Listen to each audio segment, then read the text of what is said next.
এই যে দেখেন কাপড় চোপড়ের কি অবস্থা, কারণ রোদ নাই। কালকে কাটছে তো আজকে একটু কুয়াশাটা কমই আছে, শীতটাও মনে একটু কম কম লাগে, আমার কাছে লাগে, জানি না কাজ করছি কিনা।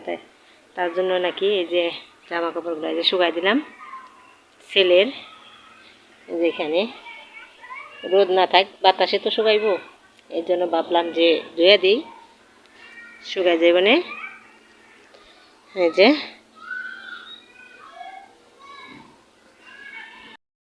এই যে পাশের বাড়ির ছাদে দেখেন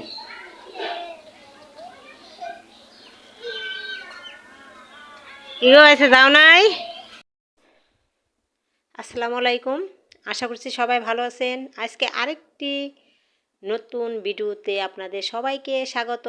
আশা করছি সবাই পুরো ভিডিওটা দেখে আসবেন, আর ভালো লাগলে লাইক কমেন্ট শেয়ার করবেন। তো ভিডিওটি সবাই দেখতে থাকেন।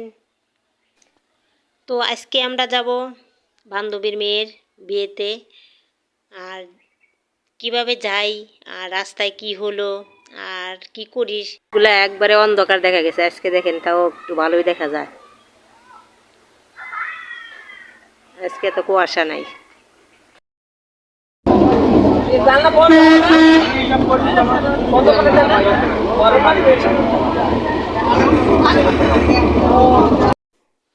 তো এই যে গাড়ি ভাড়া করে তো নিয়ে আসা হয়েছে, তো রাস্তায় এসে গাড়ি বন্ধ, এখন কি করব, এই যে অটোতে করে তারপর যাইতেছি। আর এই তো আমরা এসে পৌঁছাইলাম। তো আয়সা দেখি বরযাত্রী আয়সা পড়ছে, অথচ মেয়ের বাড়ি থেকে কোনো লোকজন আয়সা পৌঁছায় না এখনো, কারণ ওই যে গাড়ি আটকায় রাখছে। এখন কি করব আমরা, যার যার মতো আইসা এখন এই যে ভিতরে ঢুকলাম। তো এই যে কিছুক্ষণ ঘোরাঘুরি করলাম, আর আমার বান্ধবীদের সাথে কথা বললাম, অনেক পরিচিত মানুষ আসছে তাদের সাথে কথা বললাম। কথা বলা শেষ করে এখন আমরা জুয়ার রাশেদের কিছু ছবি তোলা হলো।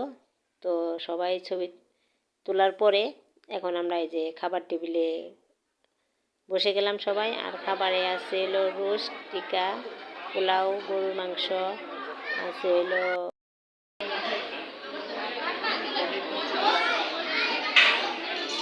খাওয়া দাওয়া তো শেষ হলো এসব বন্ধু। এখন জামাই দেখবেন না, এখন আমরা জামাইয়ের ওখানে নিয়ে যাইতেছি। তো সঙ্গে থাকে আর দেখতে থাকে।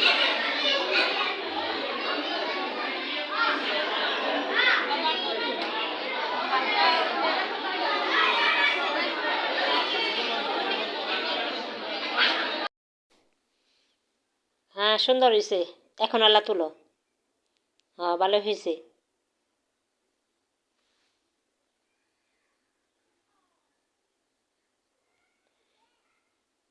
আর এই যে এখানে বিয়েটা পড়ানো শেষ,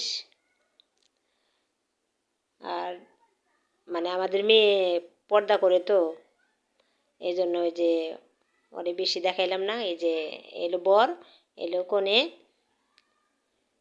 সবাই ওদের জন্য দোয়া করবেন, সব সময় যেন ভালো থাকে, একসাথে থাকতে পারে। আর এখানে দেখেন খাসি নিয়ে কাড়াকাড়ি যুদ্ধ শুরু হয়ে গেছে। এত বড় খাসি কে রাখে, এই 2-3 জনে খাইতে পারবো, অনেকজন লাগবো। তো এই যে আজকে সারা দিন ফার্স্ট টাইমে একটু খারাপ গেছে, কিন্তু তারপরে দিকে হাসি ঠাট্টা নিয়ে সারাদিনটা কাটছে, তো ভালোই কাটছে। এখন আমরা এই যে বাসার দিকে রওনা হলাম। আর সবাই ভালো থাকবেন, আল্লাহ হাফেজ।